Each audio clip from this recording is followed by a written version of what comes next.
కట్టించినటువంటి 2 గదుల ఇల్లు పడావబడి ఉన్నాయి. ఇప్పుడు అవి సరిగా కట్టించకుండా జనవాసాలకు దగ్గర కాకుండా ఊరు బయట ఎక్కడో కిలోమీటర్ల దూరంలో 2-3 కిలోమీటర్లు 5-6 కిలోమీటర్ల దూరంలో కట్టించి అవి అట్లే పడవబడి ఉన్నాయి. ఇవాళ మేము ప్రభుత్వంలోకి వచ్చిన తర్వాత ఇందిరమ్మ ఇల్లు 5 లక్షల రూపాయలతో కట్టించడానికి ముఖ్యమంత్రి ఆదేశాలు ఇవ్వటం జరిగింది. ప్రతి అసెంబ్లీలో 3,500 ఇళ్ళు ఇస్తున్నారు.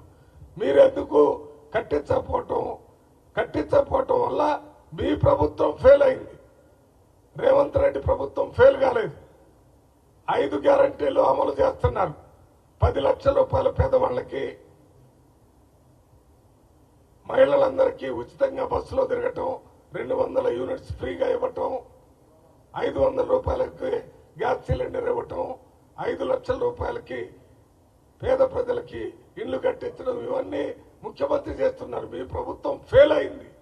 ఇచ్చిన మాటలు అమలు చేయకుండా మీ ప్రభుత్వం ఫెయిల్ అయింది. రేవంత్ రెడ్డి ప్రభుత్వం పనిచేస్తుండబట్టి ఇవి చేసింది.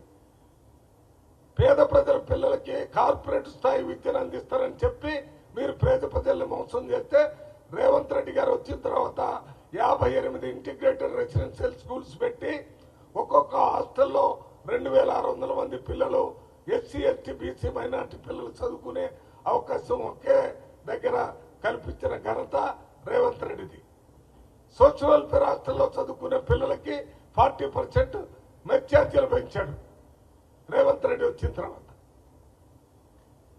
మీ కాలంలో ఎస్సీ ఎస్టీ బీసీ మైనార్టీ కార్పొరేషన్కి డబ్బులు రిలీజ్ చేయలేదు.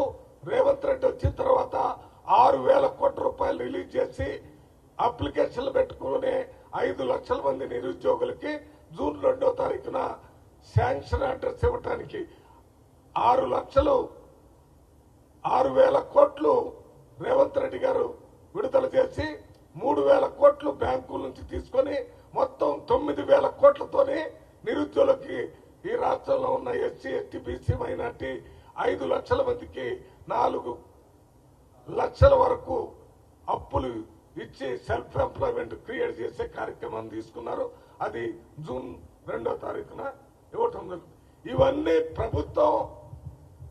ఇవి కాకుండా ఇంకా ఎన్నో సంక్షేమ అభివృద్ధి కార్యక్రమాలు మీ సమయంలో ప్రభుత్వం ఫెయిల్ అయ్యి ధరణి కింద రైతులు చెప్పులు అరిగేంత వరకు తహసీల్ ఆఫీసు, సర్డీఓ ఆఫీసు, కలెక్టర్ ఆఫీసు, ప్రభుత్వం సెక్రటరియట్ తిరిగి వాళ్ళ భూములు పోగొట్టుకుని ఇబ్బంది పడ్డటువంటి వారందరికీ ఇవాళ ఊరట కల్పించింది ఈ ప్రభుత్వం, రేవంత్ రెడ్డి ప్రభుత్వం. మరి రేవంత్ రెడ్డి ప్రభుత్వం ఫెయిల్ అయిందా, పనిచేస్తుందా? మీ ప్రభుత్వం ఫెయిల్ అయిందా, పనిచేసిందా? ఒక్కసారి కంపేర్ చేసుకొని మాట్లాడండి.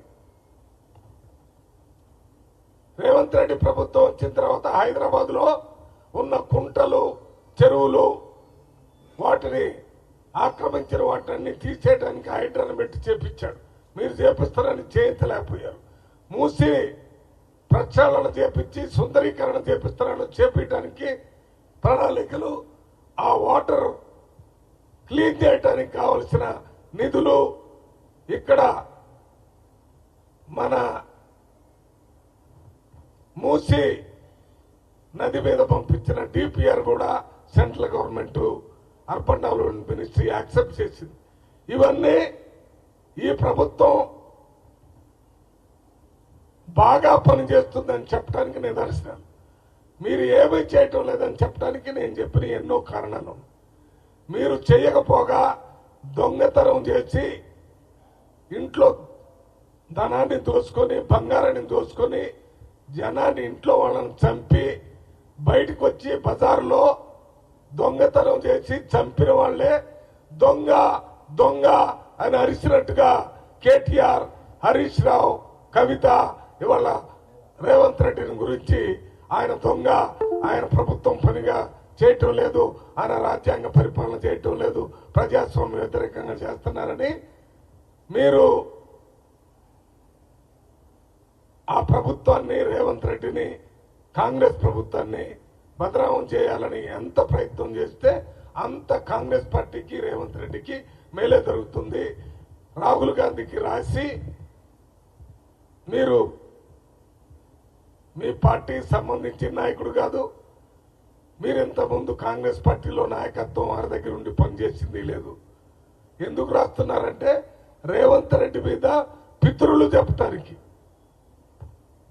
ఆయన మీద వ్యతిరేకంగా రాస్తే ఆయనకు వ్యతిరేకంగా రాహుల్ గాంధీ గారు ఏదో అంటారు. రాహుల్ గాంధీ గారికి రేవంత్ రెడ్డి గారికి అత్యంత సాన్నిహిత్యం ఉంది. వారు ఇచ్చినటువంటి ఆదేశాల ప్రకారమే తెలంగాణ రాష్ట్రంలో క్యాస్ట్ సెన్సస్ చేశారు. బీసీలకు 22% రిజర్వేషన్ ఇస్తారన్నారు. నిన్న మొన్న ఢిల్లీలో బీసీలకి 42 రిజర్వేషన్ ఇస్తారని చట్టం చేసినందుకు కాంగ్రెస్ ప్రభుత్వానికి రేవంత్ రెడ్డికి మరి ధన్యవాదాలు చెప్పడానికి ఢిల్లీలో జంతర్ మంతర్ దగ్గర 2000 మంది బీసీ నాయకులు, కాంగ్రెస్ పార్టీ కాకుండా అన్ని పార్టీల నుంచి వచ్చిన బీసీలు వచ్చి రేవంత్ రెడ్డి నిజంగా ఈరోజు ప్రజాబంధు ఒక్క బీసీలకు కాదు, మీలాగా దళిత బంధనో లేదో బంధని చెప్పి పబ్బం కట్టుకొని ఓట్ల కోసం కాకుండా ఇవాళ తెలంగాణ ప్రజలందరికీ ఒక బంధువులాగా, తెలంగాణ ప్రజలకి అన్నలాగా, రేవంత్ అన్నలాగా, ఒక్క మాటలో చెప్పాలంటే రేవంత్ రెడ్డి తెలంగాణ ప్రజాబంధు.